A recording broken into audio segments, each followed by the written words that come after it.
قرآن مجید کی ایک آیت مبارکہ جو پہلے پڑھی ہے، اللہ تعالیٰ ارشاد فرماتا ہے میں وہ ہوں، اللہ وہ ہے، هو الذی ارسل رسولہ بالہدی، اللہ وہ ہے جس نے اپنے رسول کو ہدایت کے ساتھ بھیجا، ہدایت کی طاقت دے کے بھیجا۔ یہ ارسلہ لفظ آپ نے یاد رکھنا ہے، کون سا؟ ارسلہ، بھیجا۔ کس نے بھیجا؟ اللہ نے۔ جتنا بڑا بھیجنے والا ہوتا ہے نا، اس کا تحفہ بھی اتنا ہی بڑا ہوتا ہے۔ هو الذی ارسل، اللہ تعالیٰ فرماتا ہے کہ میں نے بھیجا رسول، اپنے رسول کو، خاص رسول کو بھیجا ہدایت کے ساتھ، ودین الحق، دین حق کے ساتھ، لیظہرہ علی الدین کلہ، تاکہ اللہ کے دین کو مصطفیٰ کریم سارے جھوٹے دینوں پہ غالب کر دے۔ تو مقصد بعثت مصطفیٰ کیا ہوا؟ حضور دنیا میں کیوں آئے؟ حضور کے دنیا میں آنے کے بہت سے مقصد ہیں، ہم وہ سمجھیں۔ حضور ہمارے درمیان کیوں تشریف لائے؟ اس کے بہت سے مقصد ہیں، اور ان میں سے ایک مقصد یہ ہے کہ اللہ کے سچے دین کو نبی پاک صلی اللہ علیہ وسلم تمام جھوٹے دینوں پہ غالب کر دیں، اور آج اس کی بڑی ضرورت ہے۔ آج جب یہودیت غزہ پہ حملہ آور ہے، بلکہ آپ کو قطر پہ بھی حملہ آور ہے، یمن پہ حملہ آور ہے، لبنان پہ حملہ آور ہے، بیروت پہ حملہ آور ہے، تمام اسلامی ملکوں پہ اٹیک کر رہا ہے یہودی، آج ضرورت ہے کہ ہم اکٹھے ہوں، متحد ہو کر، اکٹھے ہو کر عالم کفر کا مقابلہ کریں، تاکہ حضور جس مقصد کے لیے آئے وہ مقصد پورا ہو۔ اسلام کا جھنڈا، اس کا علم اسلام کا بلند کرنے کے لیے ہم سب کی ذمہ داری ہے کہ اپنی اپنی کوشش کرتے رہیں۔ میرے آقا کریم رحمت اللہ علیہ نے حضور تشریف لائے، ایک اور آیت مبارکہ سنیے، اللہ تعالیٰ فرماتا ہے وَمَا أَرْسَلْنَاكَ إِلَّا رَحْمَةً لِلْعَالَمِينَ، یہاں بھی ارسل آیا ہے، ارسلناک، ہم نے بھیجا مصطفیٰ کریم حضور کو کیا بنا کے بھیجا؟ رحمت للعالمین، سارے جہانوں کی رحمت بنا کے بھیجا۔ تیسری جگہ سنیے، اللہ تعالیٰ فرماتا ہے اِنَّا أَرْسَلْنَاكَ، ارسل آیا یا نہیں آیا؟ ہم نے بھیجا، ارسلناک، ہم نے آپ کو بھیجا، شاہدا ومبشرا ونذیرا وداعیا الی اللہ باذنہ وسراجا منیرا۔ قرآن مجید 22واں پارہ، اللہ تعالیٰ فرماتا ہے محبوب ہم نے آپ کو بشیر بنا کے بھیجا، نذیر بنا کے بھیجا، داعی اللہ بنا کے بھیجا، شاہد بنا کے بھیجا، سراج منیر بنا کے بھیجا، رحمت للعالمین بنا کے بھیجا، خاتم النبیین بنا کے بھیجا، شفیع المذنبین بنا کے بھیجا، بڑی بڑی عظمتیں اور شانیں دے کے بھیجا، سب نبیوں کا امام بنا کے بھیجا، سب نبیوں کا رسول بنا کے بھیجا، مسجد اقصی کا سب سے بڑا خطیب بنا کے بھیجا۔ اللہ نے اپنے محبوب کو بڑی شانیں دے کے بھیجا۔ اب بات سمجھ میں آئے گی جس کے لیے میں نے تمہید باندھی ہے۔ رب جب کسی کو بھیجتا ہے تو بڑی طاقت دے کے بھیجتا ہے۔ یہ میں اپنے بچوں سے کہوں گا، یہ آدھے آدھے منٹ کے کلپ سن کر عقیدے بدلنے والے، یہ جو چھوٹے چھوٹے کلپوں پہ یوٹیوبروں کی باتیں سن کر عقیدہ بدل دیتے ہیں، کہتے ہیں اللہ کے نبی کے پاس طاقت کوئی نہیں، ولی کے پاس طاقت کوئی نہیں۔ رب جب کسی کو بھیجتا ہے تو طاقت دے کے بھیجتا ہے۔ تو مصطفیٰ کو بھیجا کس نے؟ نہیں سمجھ میں آئی بات؟ میں آپ کو مثال دے کے سمجھاتا ہوں تاکہ چھوٹے سے بچے کو بھی یہ بات سمجھ میں آ جائے۔ مثال کے طور پہ میں اگر کہوں کہ اتحاد کلاک ہاؤس کے باہر میں نے دیکھا کہ اور چونٹی نے بھینس کو گرا دیا، آپ مانیں گے؟ نہیں مانیں گے نا؟ آپ کہیں گے ڈاکٹر صاحب تقریریں زیادہ کر کے آپ کے دماغ پہ اثر ہو گیا ہے، چند دن ریسٹ کریں۔ بھلا چیونٹی جو ہے ہاتھی کو گرا سکتی ہے؟ نہیں گرا سکتی۔ بھینس کو گرا سکتی ہے؟ نہیں گرا سکتی۔ گھوڑے کو گرا سکتی ہے؟ نہیں گرا سکتی۔ چیونٹی کا بھینس سے کیا مقابلہ؟ میں پھر دوبارہ آپ سے کہوں گا کہ یار میں نے یہاں پہ دیکھا ایک چڑیا کی ہاتھی سے لڑائی ہوئی اور چڑیا نے ہاتھی کو اتنا مارا کہ مار مار کے ہاتھی کے ٹکڑے ٹکڑے کر دیے۔ آپ مانیں گے؟ نہیں مانیں گے؟ قرآن میں تو ہے۔ بے شک بے شک سبحان اللہ۔ نہیں سمجھ میں آئی؟ آپ جتنا مرضی انکار کر لیں، قرآن میں تو ہے۔ الم تر کیف فعل ربک باصحاب الفیل۔ اب سمجھ میں آئے گی بات۔ اے پیارے حبیب، آپ نے دیکھا نہیں آپ کے رب نے ہاتھی والوں کے ساتھ کیا کیا؟ یمن کا گورنر تھا ابرہ، ہاتھیوں کی فوج لے کے آیا مکے پہ حملہ کرنے، خانہ کعبہ کو گرانے کے لیے۔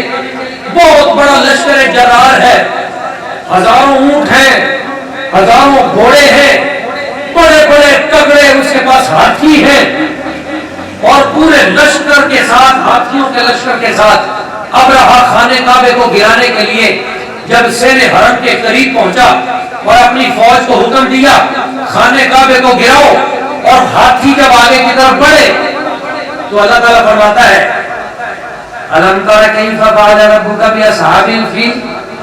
حبیب آپ اس وقت دیکھ نہیں رہے تھے؟ یہ میرے نبی پاک کی ولادت سے 55 دن پہلے کا واقعہ ہے۔ حضور ابھی پیدا نہیں ہوئے تھے، 55 دن پہلے کا واقعہ ہے۔ اور رب فرماتا ہے میرے حبیب جب آپ کا رب ہاتھی والوں کا علاج کر رہا تھا آپ دیکھ نہیں رہے تھے؟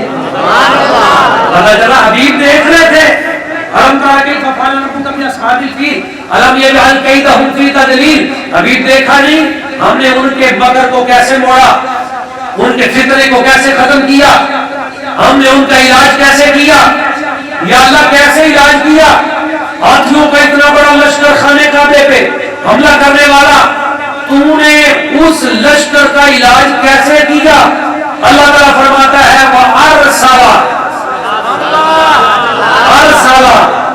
اور میں نے پہلے کہا تھا ارسلہ لفظ بھول نہیں جانا۔ اللہ تعالیٰ فرماتا ہے ارسلہ، اس نے بھیجا۔ رب فرماتا ہے میں نے بھیجا علیہم، ہاتھیوں کا مقابلہ کرنے کے لیے میں نے بھیجا طیرن، پرندہ، اتنی سی چڑیا کو بھیجا۔ یا لوگ چڑیا کا نام کیا ہے؟ وَأَرْسَلَ عَلَيْهِمْ طَيْرًا أَبَابِيلَ۔ اس چڑیا کا نام ابابیل ہے، اتنی سی چڑیا ہے۔ اس نے مقابلہ کیا ہاتھی کے ساتھ، چڑی اور ہاتھی کی جنگ ہوئی۔ یا اللہ پھر بنا کیا؟ فرمایا میں نے بھیجا تھا۔ اب سبحان اللہ والی جگہ آ گئی۔ رب نے فرمایا چڑیا تھی چھوٹی سی، ہاتھی بہت بڑا تھا، پر چڑیا کو بھیجا میں نے تھا۔ ترمیہم بحجارۃ من سجیل فجعلہم کعصف مأکول۔ چڑیوں نے ہاتھیوں کو مار مار کے ایسے ستیہ ناش کیا، ایک ایک ذرہ بھی ان کا نہ ملا، ایک ایک ٹکڑا بھی نہ ملا، اور یوں کر دیا جیسے کھایا ہوا بوسا ہوتا ہے، جیسے توڑی ہوتی ہے جانور کھانے کے بعد پھینک دیتا ہے، ریزہ ریزہ کر کے ٹکڑے ٹکڑے کر کے بکھیر کے رکھ دیا۔ میں نے کہا رب جب کسی چھوٹی سی چڑیا کو بھیجے تو اسے ہاتھیوں سے بڑھ کے طاقت دے کے بھیجتا ہے، ہاتھیوں سے بڑھ کے قوت دے کے بھیجتا ہے، بڑے بڑے لشکروں کو تباہ و برباد کر دیتی ہے، یمن کے گورنر کا ستیہ ناش کر دیتی ہے۔ رب جب ایک چڑیا کو بھیجے اتنی طاقت دے کے بھیجتا ہے، تو جس کو رب نے سارے جہانوں کے لیے رحمت للعالمین بنا کے بھیجا، جس کو شفیع المذنبین بنا کے بھیجا، جس کو رب نے رحمت للعالمین بنا کے بھیجا، خاتم النبیین بنا کے بھیجا، سب نبیوں رسولوں کا امام بنا کے بھیجا، اللہ نے اس مصطفیٰ کو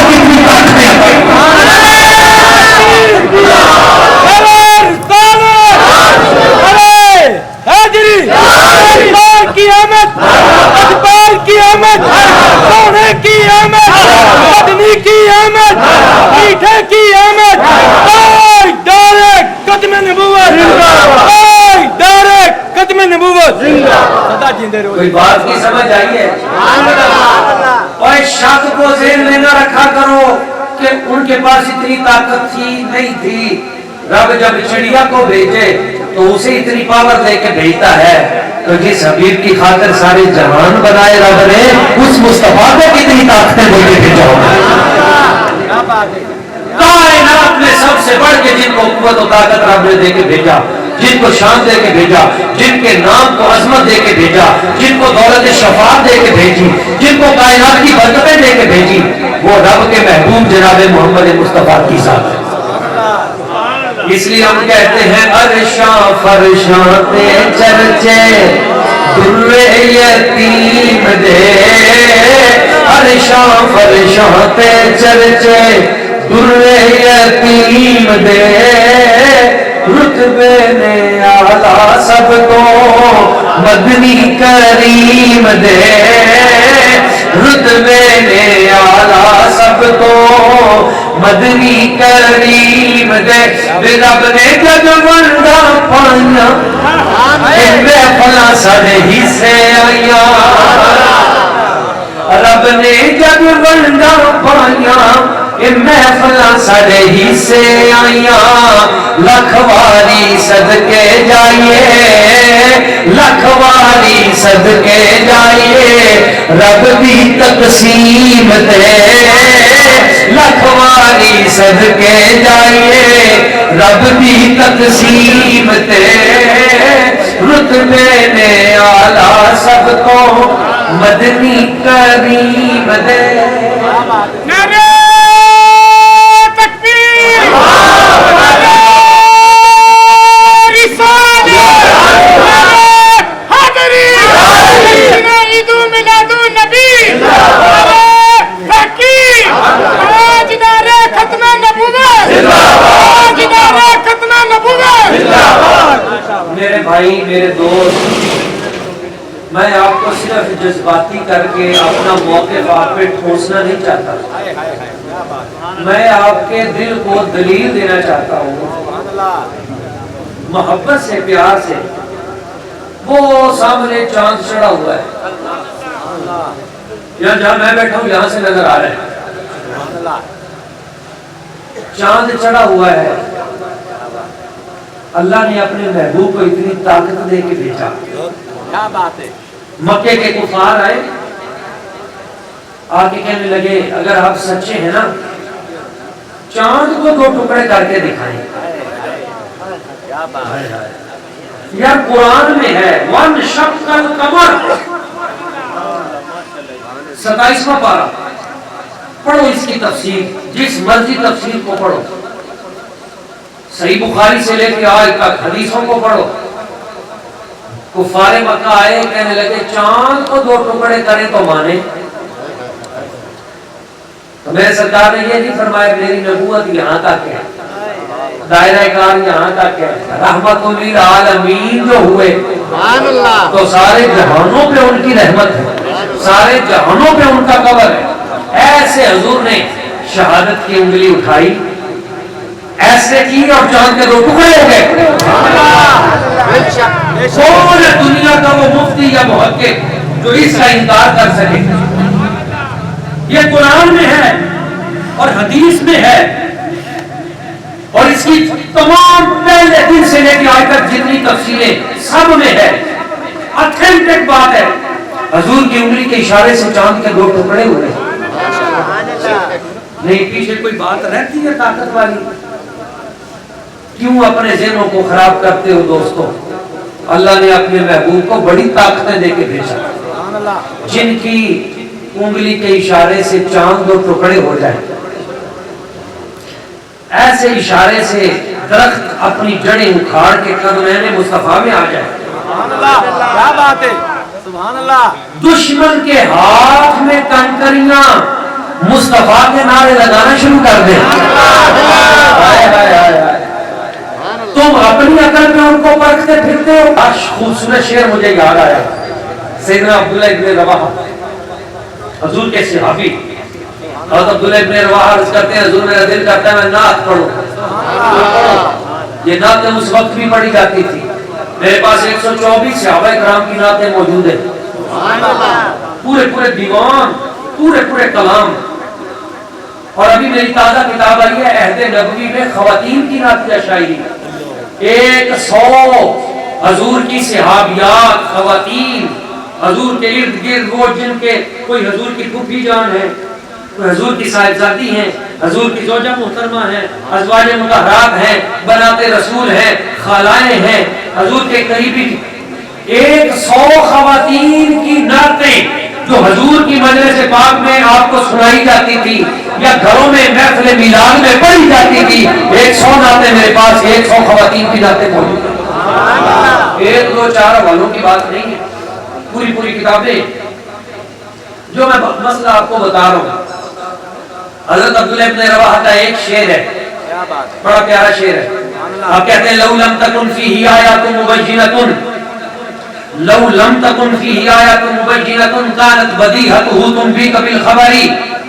اے آنے والے حضور کی بارگاہ میں اگر تو نے مصطفیٰ کریم حضور کا کوئی معجزہ نہیں بھی دیکھا, لم تکن فیہ آیات مبینۃ, روشن معجزے نہیں بھی دیکھے, حضور کی انگلی کے اشارے سے چاند کو رقص کرتے نہیں بھی دیکھا, سرکار کی انگلی کے اشارے سے سراقہ کے گھوڑے کو زمین میں دھنستے نہیں بھی دیکھا, اگر ان کے بازوؤں کو سونے کے کنگنوں سے بھرا نہیں بھی دیکھا, حضرت جناب سلمان فارسی کی کھجوریں تیزی سے اگتی نہیں بھی دیکھی, اگر حضرت انس کا خالی کنواں تو نے میٹھا ہوتا نہیں بھی دیکھا, حضرت قتادہ کی نکلی ہوئی آنکھ واپس پلٹتے نہیں بھی دیکھی, حضرت جناب صدیق اکبر کی ایڑی پہ لگا ہوا لعاب سانپ کے زہر کو ختم کرتے ہوئے تو نے نہیں بھی دیکھا, اگر تو نے جناب عثمان غنی ذوالنورین آپ کو 2 دور ملتے نہیں بھی دیکھے, اگر تو نے مولانا شیر خدا کو یمن کا گورنر بنتے نہیں بھی دیکھا, اگر تو نے بکریوں کو سجدہ کرتے نہیں بھی دیکھا, اگر تو نے اونٹ کو فریاد کرتے نہیں بھی دیکھا, اگر تو نے ہرنی کو پکارتے نہیں بھی دیکھا,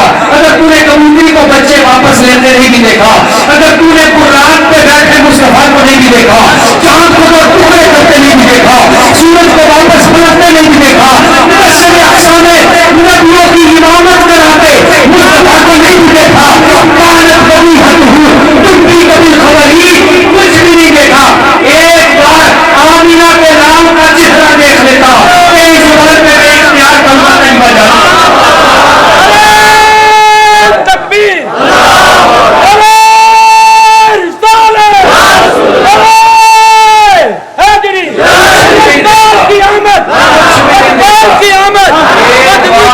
ایک بار تو نے آمینہ کے لال کا مکھڑا دیکھ لیا ہوتا, تجھے کچھ دیکھنے کی ضرورت ہی نہ پڑتی, تیری زبان پہ کلمہ طیبہ جاری ہوتا, کیونکہ یہ وہ رخ انور ہے, یہ وہ رخ انور ہے.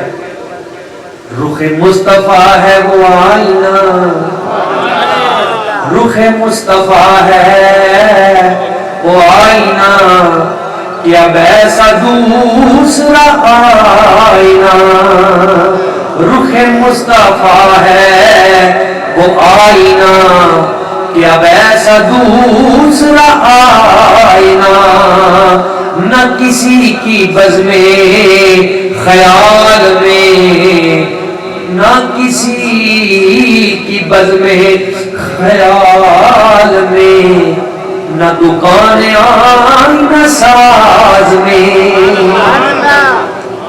ایسا خوبصورت چہرہ نہ کسی کے خیال میں ہو سکتا ہے, نہ جس نے یہ آئینے بنائے ہیں اس رب کائنات, نہ اس کے کارخانے قدرت میں کوئی دوسرا ہے, وہ صرف مصطفیٰ ہے. آپ جیسا کوئی نہیں ہے. آپ کو طاقت رب نے اتنی عطا کی ہے. جو میں بات کر رہا تھا, ایک حدیث سنیں, 2 حدیثیں بیان کر کے میں گفتگو سمیٹوں گا بڑی توجہ سے. پہلی حدیث سنیں, دل کا زنگ اترے. میرے سرکار فرماتے ہیں لو شئت لصارت معی جبال الذهب, اگر میں چاہوں, لو شئت اگر میں چاہوں, لصارت معی جبال الذهب, اگر میں چاہوں تو کائنات کے پہاڑ میرے ساتھ سونا بن کے دوڑنا شروع کر دیں. یعنی رب نے مجھے طاقت اتنی دی ہے, اگر میں چاہوں تو کائنات کے پہاڑ میرے ساتھ سونا بن کے دوڑنا شروع کر دیں. یہ دو مسئلے ہیں یہاں پہ، دو نقطے ہیں بڑے پیارے. ایک تو جو پہاڑ ہوتا ہے وہ پتھروں کا مجموعہ ہوتا ہے اور پتھر ہی ہوتا ہے. قبلہ پیر صاحب تشریف فرما ہے، آپ ان کا نورانی چہرہ دیکھ رہے ہیں. اللہ نے ان کو دینی علم اس سے بھی نوازا ہے اور دنیاوی علم سے بھی نوازا ہے. ایک پروفیسر بھی ہیں، صاحبان علم و دانش ہیں، پرنسپل بھی رہے اللہ تعالیٰ. اور پھر دنیاوی، اور پھر ان کو جو فیض ملا ہے وادی عزیز شریف سے، ادھر سے پھر جو مور لگے، تو یہ تائید کریں گے میری اس بات کی. پتھر ہی ہوتا ہے. پتھر پہ ساری رات پانی پڑتا رہے وہ پتھر رہے گا، آگ میں پڑا رہے تو پتھر رہے گا. پتھر کی تقدیر میں پتھر ہے. اس لیے کہتے ہیں سنگ دل. یہ بندہ جو ہے نا یہ پتھر دل ہے. کیوں پتھر دل ہے؟ اس پہ کوئی نہ کسی کا رونا اثر کرے نہ کسی کی محنت اثر کرے. یہ جو محبوب ہے وہ پنجابی میں کہتے ہیں سنم بے وفا. سنم کہتے ہیں پتھر کو ہے، سنم عربی کا لفظ ہے، پتھر کو کہتے ہیں. یعنی اس میں کوئی شے ہی نہیں کسی کے، اس پہ کوئی رونا دھونا اثر نہیں کرتا. اتنا پکا دل ہے اس کا، پتھر جیسا، کیونکہ پتھر بدلتا نہیں ہے. میرے نبی پاک کی نگاہ میں آ جائے. حضور فرماتے ہیں لو شی، یہ مشکات کی حدیث ہے، لو شی تو میں اگر چاہوں لکانت لصارت معی جبال و ذہب. ایک پتھر کی بات نہیں، پہاڑ کی بات نہیں. اگر میں چاہوں تو کائنات کے پہاڑ میرے ساتھ سونا بن کے دوڑنا شروع کر دو. پتھر کی تقدیر کو نہیں بدل سکتا، پر حضور فرماتے ہیں میں چاہوں تو کائنات کے سارے پتھر جتنے ہیں سارے کے سارے ایک نگاہ میں سونا بن جائیں. اے ہارون آباد میں بیٹھے عاشق رسول، ذرا دل کی توجہ مدینے کی طرف کرنا، حضور کو یاد کر کے دیکھنا. اگر وہ پتھر پہ نگاہ ڈالیں اس کی تقدیر بدل کے اسے سونا بنا سکتے ہیں، تیرے میرے دل پہ نگاہ ڈال کے اس کو مدینہ کیسے نہیں بنا سکتے؟ وہ تو پتھر کی تقدیر بدل سکتے ہیں، انسان کی تقدیر بدلنا. نگاہ دل پہ پڑے سب کچرا. ایسے جناب داہیہ قلبی خانے کعبے کا طواف کر رہے، ابھی مسلمان نہیں ہوئے تھے، 500 بندہ دائیں بائیں تھا، تلواریں لے کر سردار تھا اپنے قبیلے کا. ایسے خانے کعبے کا طواف کر رہے ہیں تو میرے سرکار کی نگاہ پڑی. ایسے نگاہ مصطفیٰ نے منتخب کیا، کہا یا اللہ یہ اتنا سونا جوان ہے، زلفیں اس کی دراز ہے، رنگ اس کا سونا ہے، قد اس کا اونچا ہے، سینکڑوں بندے تلواریں لے کر یہ مجھے نہیں دے دیتا. بس سرکار نے ایسے چاہا، طواف پورا نہ ہوا. ادھر سے پلٹے، میرے آقا کے چہرے مبارک پہ چہرے وضحا پہ نظر پڑی، سیدھے آئے حضور کے قدموں میں. میرے سرکار نے دیکھا عرب کا اتنا بڑا سردار آ رہا ہے، سرکار نے اپنی چادر بچھا دی. یہ میرے آقا کے سونے اخلاق ہے. حضور نے چادر بچھائی، حضور نے فرمایا اس پہ بیٹھو، تم سردار ہو عرب کے. وہ قریب آئے، اس چادر پہ بیٹھے نہیں، انہوں نے اس چادر کو لپیٹا، لپیٹ کے فقبلہا، چومی، ووضعہا علی عینی، اپنی آنکھوں پہ رکھا، ثم علی رأسی، پھر اپنے سر پہ رکھ کے حضور کے قدموں میں گر کے کلمہ طیبہ پڑھ کے مسلمان. ایک نگاہ پڑی میرے آقا کریم حضور کی نگاہ میں. پتھر پہ پڑ جائے تو اسے سونا بنا دیتے ہیں، تیرے میرے پہ پڑ جائے تو مدینہ بنے گی. اس لیے ہم کہتے ہیں میری نسبت مدینے سے یوں ہی نہیں، میری نسبت مدینے سے یوں ہی نہیں، میرے آقا کا روضہ مدینے میں ہے، میں مدینے کی جانب نہ کیسے کھچوں، میں مدینے کی جانب نہ کیسے کھچوں، میرا دین اور دنیا مدینے میں ہے. شاہ جی یہاں اوپر تشریف لیں. آپ سے یہ ذات ہیں ایسے گناہگار نہ کریں. کیسر صاحب شاید تشریف لائیں. چلیے یہاں بیٹھ جائیں کوئی بات نہیں. لیکن آپ مہربانی فرمائیں. تو جو میں بات کر رہا تھا اللہ کریم نے اپنے محبوب کو بڑی شان عطا کی. حضور فرماتے ہیں میں چاہوں تو یہ کائنات کے پہاڑ سونا بن کے ہلیں گے نہیں. دوسری بات دوڑنا شروع کر دیں. مجھے بتائیں کیا پہاڑ کو آپ ہلا سکتے ہیں؟ یہ یہاں پہ اتنے دوست بیٹھے ہیں کہ ہم سارے دھکا لگائیں پہاڑ ہل جائے گا؟ اچھا 50,000 بندہ مل کے پہاڑ کو دھکا لگائے پہاڑ ہل جائے گا؟ نہیں ہلے گا. بل جبال اوتادا رب فرماتا ہے کہ میں نے پہاڑوں کو میٹھے بنا کے زمین میں گاڑ دیا.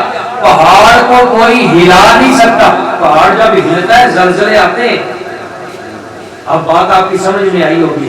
سارے بندے مل کے پہاڑ کو 1 انچ نہیں ہلا سکتے. پر حضور فرماتے ہیں رب نے مجھے یہ طاقت دی ہے لسارت. میں اگر چاہوں تو پہاڑ ہلے گا نہیں. کائنات کے پہاڑ دوڑنا شروع کر دیں گے اور سادہ پتھر بن کے نہیں دوڑیں گے. الذهب میں چاہوں گا تو سونا بن کے دوڑنا شروع کر دیں گے. کتنی قوتیں اور کتنی طاقتیں عطا کی ہیں. بڑی شانیں. اب دوسرا پیغام ہے میرا آخر میں. رب نے جن کو اتنی طاقتیں دے کے بھیجا ہے ان کی زندگی کا کوئی مقصد بھی ہے. اور وہ مقصد کیا ہے؟ رحمت للعالمین ہے. حضور کی آمد کا مقصد ہے ہم آپس میں جڑ جائیں اکٹھے ہو جائیں ایک دوسرے کا احترام کریں. رحمت بن کے آئے. حضور فرماتے ہیں بُعِثْتُ لِأُتَمِّمَ مَكَارِمَ الْأَخْلَاقِ. میرے آنے کا مقصد یہ ہے کہ میں تمہارے اخلاق اچھے کر کے جاؤں. ہمارے بابا کی کرم والے سرکار حضور گنجے کرم پاک آپ ایک جملہ ارشاد فرمایا کرتے تھے پنجابی میں. آپ فرماتے سن کے بیلیو ادھروں پہاڑ نو چک کے ادھر کرنا پھر بھی سوکھا ہے. کسی بگڑے بندے دے اخلاق ٹھیک کرنے اوکھے ہیں. تو اللہ کے سارے نبی اور سب رسول اخلاق ٹھیک کرنے آئے. ایک دن پتا چلا میرے آقا کریم کو کہ مدینہ طیبہ میں ایک چھوٹا سا بچہ ہے جس کا طوطا فوت ہو گیا. میرے آقا کریم اس طوطے کی تعزیت کرنے کے لیے اس بچے کے گھر تشریف لے گئے. جب اس کے گھر گئے تو دیکھا تو وہ بچہ زمین پہ بیٹھا ہوا تھا. میرے سرکار فرش زمین پہ اس بچے کے ساتھ بیٹھے اور حضور فرماتے ہیں یا ابا عمیر ما فعل النغیر. اے ابو عمیر وہ تیرے طوطے نے کیا کیا؟ بہت ہو گیا. چلو اللہ کا حکم. حضور تسلی دینے لگے.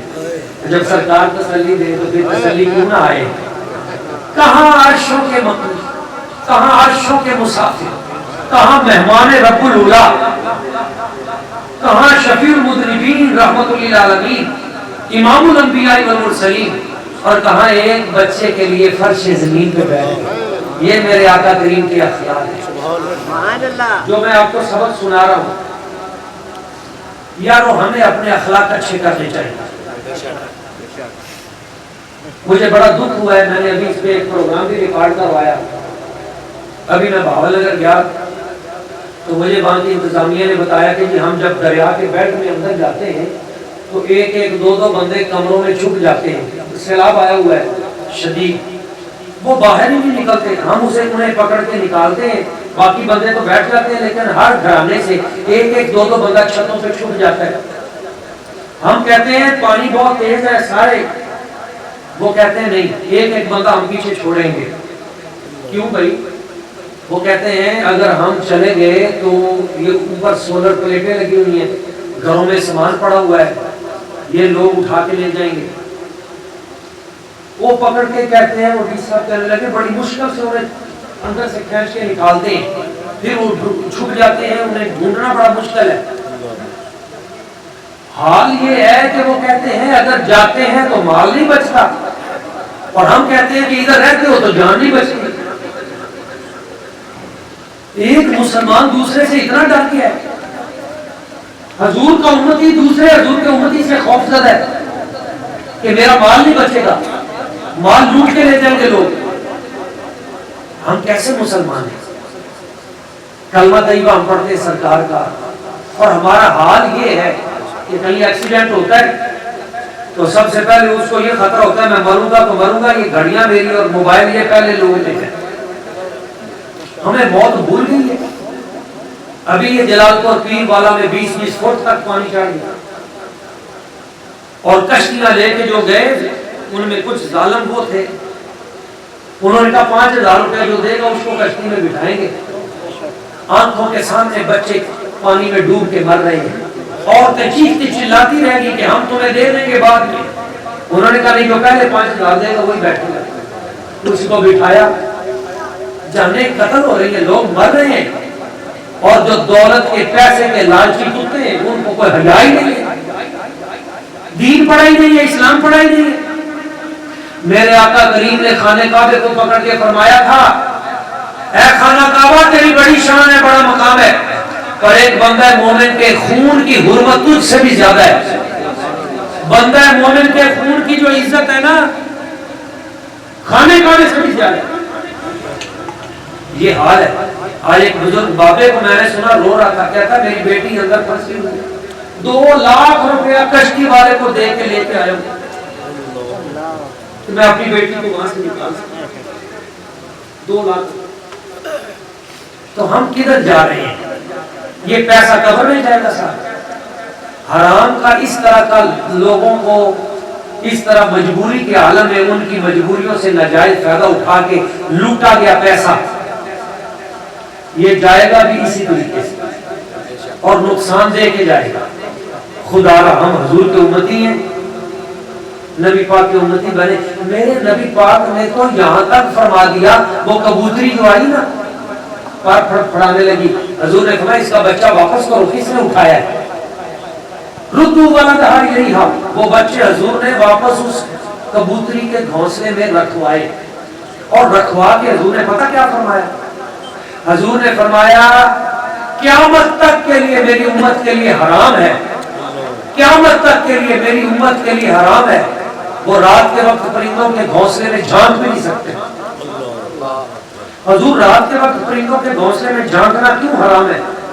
سرکار نے فرمایا رات پرندوں کو سونے کے لیے دی ہے, اگر تم رات کو جھانکو گے نا پرندوں کے گھونسلے میں, ساری رات پرندے سو نہیں سکیں گے, ڈرتے رہیں گے کہ ہمیں کوئی اٹھا کے نہ لے جائے. یارو ہمیں تو وہ دین دیا تھا مصطفیٰ کریم نے جس میں پرندوں کی نیند کا بھی خیال تھا, پرندوں کو بھی خوف زدہ کرنا جائز نہیں. قربانی کا جانور ہے نا, حضور نے فرمایا دوسرے جانور کے سامنے اسے ذبح نہیں کرنا, وہ خوف زدہ ہو جائے گا. جانور کو خوف زدہ کرنا جائز نہیں ہے. یہاں مسلمان دوسرے مسلمان سے خوف زدہ ہے, ڈرتا پھرتا ہے. یہاں بھی کہ یہ دوسرے کو پتہ لگ گیا یہ میرا رگڑا نکال دے گا, یہ مجھے جینے کے قابل نہیں چھوڑے گا.